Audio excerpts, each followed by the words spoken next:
So what jobs need to be done in September to make the vegetable garden as productive as possible? Now September's a really busy month. We're very busy harvesting our vegetables and lots of spaces are starting to appear in our garden. But there's still plenty of jobs we can do to help prolong our harvest into autumn and into winter, and have one eye on the growing season next year and how we can prepare our garden over the winter period. And in this video I'll be sharing with you 6 essential jobs that I'll be doing in my vegetable garden in September to give you 1 or 2 ideas.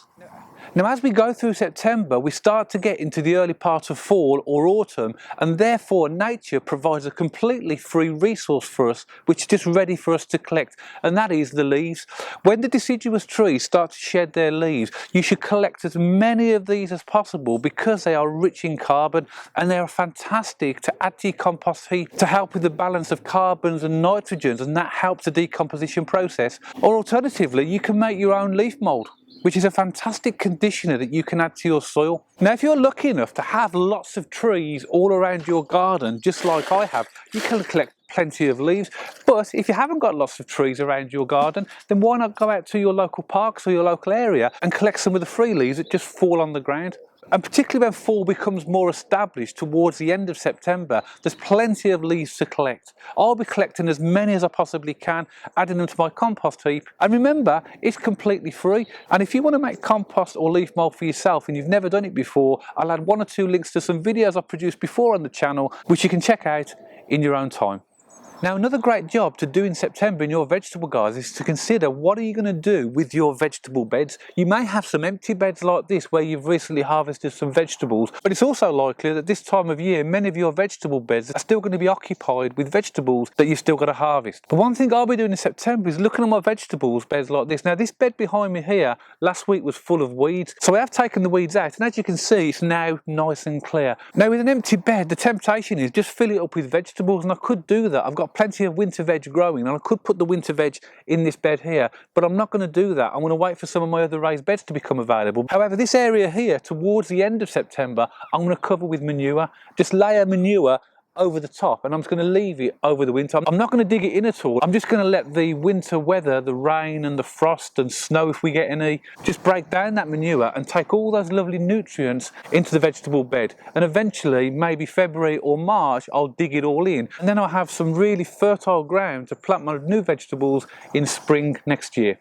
But what are you going to do with your vegetable beds? If you've got a large vegetable plot, possibly an allotment where you've got lots of space, I know that over the winter that some vegetable growers will cover up that area with cardboard or something else just to try to suppress the weeds. I tend to not like to do that because you're going to dig the ground anyway before you put your new vegetables in, so as long as you haven't got a major problem with weeds, it's easy to take out surface weeds. You may also think, well, I'll put some fresh compost on top and leave that over the winter, and that's something I will do, but I'll leave that until near the start of the growing year next season. So deciding what you're going to do with your vegetable beds is another important job to consider in September.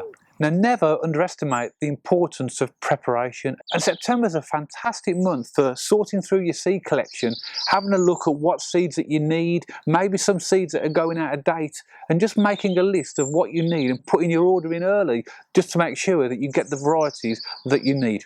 Now I believe that this is one of the most important jobs in September because over the years I can see many mistakes I've made where I haven't had seeds that I needed or I haven't planted things at the right time, and therefore by taking a bit of time in September to have a look at your seeds, see what you've got, see what you need, and to plan what you're going to grow and when is absolutely fundamentally important for a successful growing season the following year. Now as you can see I've got plenty of seeds here. I've got my seed storage tray here which is full of seeds. All of these are labelled with different varieties of seeds, so I've got herbs, onions, leeks, peppers, brassicas. So I'll be opening each of these up, seeing what I've got, seeing what I need. I've also already purchased some seeds for next year, which I have here, which will need to be catalogued and put into here. And also, this is my 2023 sowing and planting vegetable calendar. Now, I will make that available to viewers of the channel and give you instructions on how to get one. We'll be updating that later in the year to include all of the new varieties of vegetables that I've got. And that's a resource that I know that growers find really, really useful. So look out for that. So spending time doing a little bit of preparation, looking at your seeds is a fantastic job to do in September. Now there's no need to stop sowing vegetable seeds when you get to September. There's still plenty of opportunity to sow, particularly winter vegetables, to give you a prolonged harvest through the autumn and the winter period. Now there's a recent video on my channel showing you 7 winter vegetables that you can sow in September, and I'll add a link to that in the video description below. But things like pak choy and Swiss chard and lettuce and spinach and mizuna all growing here from seed. And the good news is that most of these will tolerate cold temperatures. So another fantastic job to consider for yourself in September is what vegetables can I grow in September? And remember all those gaps you'll have in your vegetable beds after you've harvested your veg, but why not put some winter veg in there and make your vegetable garden as productive as possible?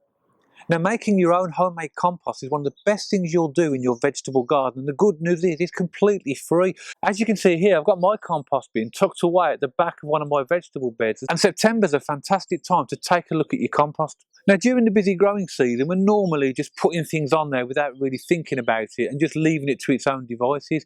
Now, a really good job to do in September is to turn your compost pile. That's to get a fork and lift it and just start turning it. Or if you're lucky enough to have 2 compost bins and you've got the space, maybe you can transfer the compost from the one bin into your empty bin. And by doing that, you're introducing air into the compost mix, and that very much helps with the decomposition process. Something else I'll be doing to my compost in September is covering the top of my compost heap. I have some polycarbonate sheeting just here which I'll layer over the top, because in the winter you get in the cooler temperatures and usually more rain, and what you don't want is your compost heap to become completely saturated. You want some moisture in it, not so that it's exposed to excessive amounts of rain. Also, by adding a cover, it will help to keep some of the temperature in there, and that also helps with the decomposition process. So don't neglect your compost heap. Check it out in September, and if you need to, give it a turn and cover it up. Now, I think it's fair to say that we rely heavily on our garden tools during the growing season, and they do get a bit of a battering and often get neglected. And September is the perfect time for looking at your tools and giving them a bit of cleaning and a bit of maintenance, and that will ensure that they last longer, and also that will reduce the risk of transmitting disease. So if we take something like a simple set of secateurs, for example, these are heavily used all through the season for all sorts of different things. So in September, I'll be looking and checking on the sharpness. I've got a sharpening tool that will sharpen these blades if I need to, and also I'll be giving them a good clean, as I will with the other tools.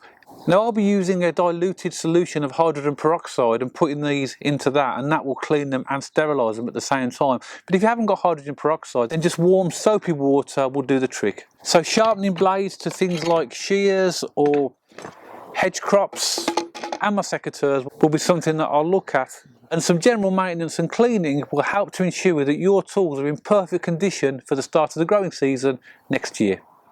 Now, I'm sure there's plenty of other jobs that you'll be getting on with in your vegetable garden in the month of September, and I hope I've given you 1 or 2 ideas. Those are the 6 jobs that I'll be getting on with as a priority, but there are plenty of other things that I'll be doing in my vegetable garden. It'd be fantastic if you could let me know what jobs you'll be doing in September in your vegetable garden by adding a comment below, because it's always great to share that information with other growers who watch the videos and read the comments. But thank you very much for watching, and I do hope you enjoyed the video, and if you did, don't forget to give it a thumbs up, and if you want to subscribe to the channel for future videos on how to sow and grow fruit, vegetables and flowers, and 1 or 2 recipe ideas, don't forget to press the subscribe button. And I'll see you all on the next video.